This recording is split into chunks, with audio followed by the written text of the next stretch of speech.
Hello welcome meteor கத்துக்குட்டீஸ். இப்போ நம்ம சேனலில் 12th ஸ்டாண்டர்ட் மேத்தமெட்டிக்ஸ் பார்த்துட்ருக்கோம். சாப்டர் 5 2 டைமென்ஷனல் அனலிட்டிக்கல் ஜியோமெட்ரி இருபரிமாண பகுமுறை வடிவியலுங்கிற சாப்டர் வந்து பார்த்துட்ருக்கோம். இன்றைக்கி நம்ம எக்ஸசைஸ் 5.2 பார்க்க போகிறோம். பயிற்சி 5.2. ஸோ பயிற்சி 5.2ல் தேர்ட் சம் வந்து பார்க்க போகிறோம். அதிபரவளையத்தின் சமன்பாடு காணுங்க. குவியங்கள் வந்து கொடுத்துருக்காங்க. +or-2, எக்ஸென்ட்ரிசிட்டி E, அதாவது மையத்தொலை தகவல் வந்து கொடுத்துருக்காங்க 3/2. Find the equation of hyperbola. Foci points வந்து +or-2, அண்ட் எக்ஸென்ட்ரிசிட்டி வந்து பார்த்திங்கன்னா E = 3/2. இப்போ இந்த ஹைப்பர்போலாவோட நம்ம ஈக்குவேஷன் வந்து கண்டுபிடிக்க போகிறோம். ஸோ நம்ம கொடுத்துருக்க வந்து நமக்கு ஒரு ஹைப்பர்போலா வந்து ஜென்ரலாக எப்படி இருக்கும்,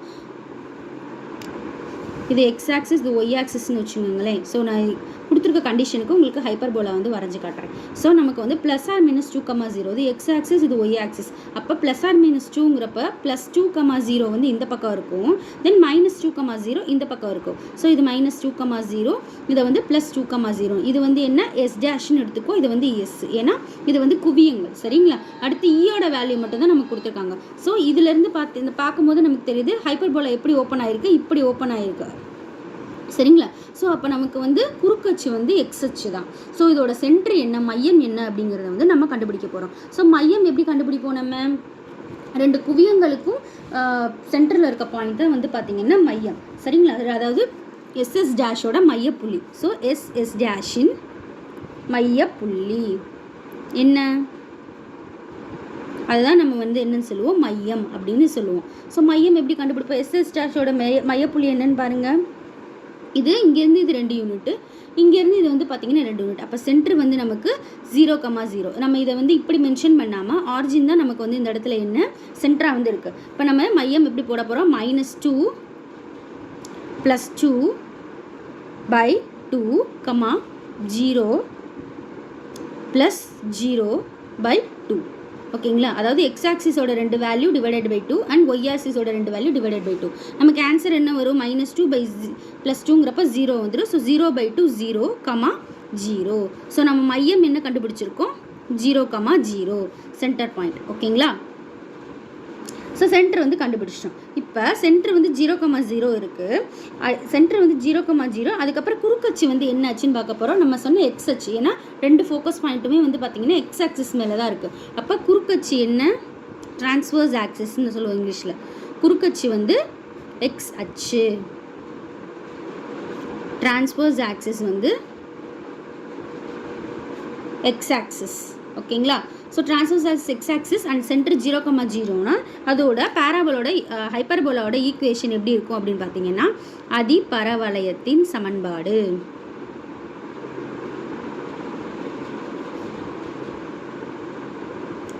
ஈக்குவேஷன் ஆஃப் ஹைப்பர்போலா என்ன, x² by a² minus y² by b² = 1. சரிங்களா? இதை வந்து நான் என்ன சொல்ல போகிறேன், ஈக்குவேஷன் நம்பர் 1 அப்படின்னு எடுத்துக்கிறேன். அதாவது நமக்கு குறுக்கச்சு வந்து எக்ஸ் அச்சாகவும் இது சென்டர் வந்து 0,0 வருதுன்னா அந்த அதிபரவளையத்தோட சமன்பாடு இதுதான். ஸோ இது வந்து பார்த்திங்கன்னா இது வந்து பேசிக் இன்ட்ரோ வீடியோ நம்ம சேனல்லே போட்டிருக்கேன், அதாவது அதிபரவளையத்துக்காக. சரிங்களா? அந்த வீடியோ பார்த்துட்டு நீங்கள் இது பார்க்க வந்தீங்கன்னா உங்களுக்கு இன்னும் அந்த சம் வந்து பார்த்திங்கன்னா ரொம்ப ஈஸியாக வந்து புரியும். சரிங்களா? அடுத்து நமக்கு வந்து குவியங்கள் வந்து கொடுத்துருக்காங்க. என்ன குவியங்கள்ங்கிறது என்ன, +or-c, அதாவது எதுக்கு, அதிபரவளையத்திற்கு. இங்கே சிங்கிறது என்ன, இந்த பாயிண்ட் தான் நமக்கு இந்த இருக்கு பார்த்தீங்களா, இதுதான் நம்மளுடைய குவியம். ஸோ அது வந்து என்ன, +or-2, 0. அப்போ சியோட வேல்யூ நமக்கு என்னன்னு தெரியுது, 2 அப்படின்னு தெரிஞ்சிருச்சு. ஓகேங்களா?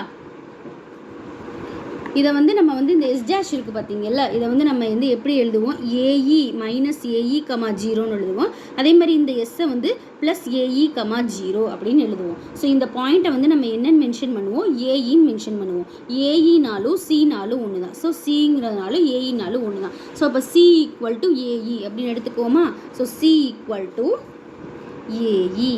ஏ இந்த இடத்துல நான் ஏஇ வச்சு எழுதுறேன் அப்படின்னா நமக்கு வந்து எக்ஸென்ட்ரிசிட்டி கொடுத்துருக்காங்க. ஸோ இந்த எக்ஸென்ட்ரிசிட்டி வேல்யூ கொடுத்தனால தான் நான் இந்த ஃபார்முலா அந்த டேர்மே நான் எடுக்கிறேன், இல்லைன்னா இது தேவையே இல்லை. ஸோ தட் இம்ப்ளைஸ் சியோட வேல்யூ நம்ம கண்டுபிடிச்சி வச்சுருக்கோம் 2ன்னு. தென் ஏயோட வேல்யூ நமக்கு தெரியாது, நம்ம ஏயோட வேல்யூ பியோட வேல்யூ கண்டுபிடிச்சி இந்த ஈக்குவேஷனில் சப்ஸ்டியூட் பண்ண போகிறோம். அதுக்காக தான் நான் இதை பண்ணுறேன். சரிங்களா? ஏ இன்ட்டு ஈயோட வேல்யூ நமக்கு சம்லேயே கொடுத்துருக்காங்க 3/2. இப்போ ஏயோட வேல்யூ கண்டுபிடிப்போமா? ஸோ ஏயை மட்டும் இந்த பக்கம் வச்சுக்கோங்க. தென் 3/2 கிட்ட வரும்பொழுது 2/3 மாறிடும். ஸோ ஏயோட வேல்யூ நமக்கு என்ன கிடைக்குது? 2 × 2 4. So A equal to 4/3. So இப்போ நமக்கு ஏயோட வேல்யூ வந்து கண்டுபிடிச்சோம். அடுத்து நம்ம வந்து பியோட வேல்யூ கண்டுபிடிக்க போகிறோம். ஸோ ஏயோட வேல்யூ தெரிஞ்சிருச்சு, சியோட வேல்யூ தெரிஞ்சாலே நமக்கு வந்து ஒரு ஃபார்முலா இருக்குது. C² = A² + B². ஸோ இதில் நம்ம சியோட வேல்யூ ஏயோட வேல்யூ அப்ளை பண்ணி பியோட வேல்யூ கண்டுபிடிக்க போகிறோம். ஸோ C² என்ன நமக்கு 2. So 2² = A² value 4/3² + B². So B² மட்டும் நான் ஒரு பக்கமாக வச்சுக்க போகிறேன்.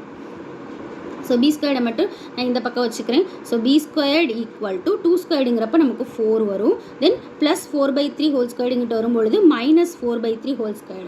ஸோ இதை நான் வந்து டேர்மில் மாற்றிடுறேன். 4² 16, 3² என்ன நமக்கு 9. ஸோ -16/9. ஓகேங்களா? ஸோ இப்போ இதுலேருந்து கண்டுபிடிங்க.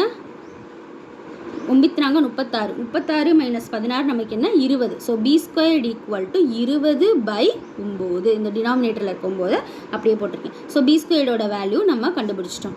ஸோ நமக்கு தேவை என்ன? ஈக்குவேஷனில் A² B² தான் நமக்கு தேவை. ஸோ நமக்கு ஏயோட வேல்யூ தெரியும், இதுலேருந்து A² போட்டுக்கலாம். B² வேல்யூ நம்ம கண்டுபிடிச்சிட்டோம். ஸோ இந்த 2 வேல்யூவையும் கொண்டு போய் நம்ம ஈக்குவேஷன் நம்பர் 1ல் வந்து சப்ஸ்டியூட் பண்ண போகிறோம். அப்போ சப்ஸ்டியூட் பண்ணுவோம் வாங்க. x² / A². ஏயோட வேல்யூ வந்து நமக்கு 4/3. ஸோ 4/3² -y² / B² வேல்யூ கண்டுபிடிச்சிட்டோம். 20/9 = 1. ஓகேங்களா? ஸோ இப்போ இதை சிம்பிளிஃபை பண்ணுவோம். x² / 4² வந்து 16 /3² பண்ணும்போது 9 -y² / 20/9 = 1. ஸோ இந்த 9 வந்து இதுலேயும் மேலே போயிடும், இதுலேயும் வந்து மேலே போயிடும். So 9 × x² / 16 -9 × y² / 20 = 1. இதுதான் ரெக்வயர்ட் தேவையான அதிபரவளையத்தின் சமன்பாடு. இதை கடைசியாக வந்து மென்ஷன் பண்ணி ஹைலைட் பண்ணிவிட்டு என்ன பண்ணுறீங்கன்னா தேவையான அதிபரவளைய சமன்பாடு ரெக்வயர்ட் ஹைப்பர்போலா ஈக்குவேஷன் எழுதிருங்க. அவ்வளோதான். ஸோ இது ரொம்ப ஈஸியான சம்மு. இந்த ப்ராப்ளம் வந்து உங்களுக்கு புரிஞ்சிருக்கும்னு நினைக்கிறேன். இதில் டவுட்ஸ் இருந்துச்சுன்னா கண்டிப்பாக அதை கமெண்ட்டில் மென்ஷன் பண்ணுங்கள். ஸோ நம்ம சேனலை ப்ளீஸ் சப்ஸ்கிரைப் பண்ணுங்கள். உங்கள் ஃப்ரெண்ட்ஸ் யாருக்காவது 12th மேத்தமெட்டிக்ஸ் வரலை, கஷ்டப்படுறாங்க அப்படின்னா அவங்களுக்கு நம்ம சேனலை ரெக்கமெண்ட் பண்ணுங்கள். ஓகேங்களா? தேங்க்யூ.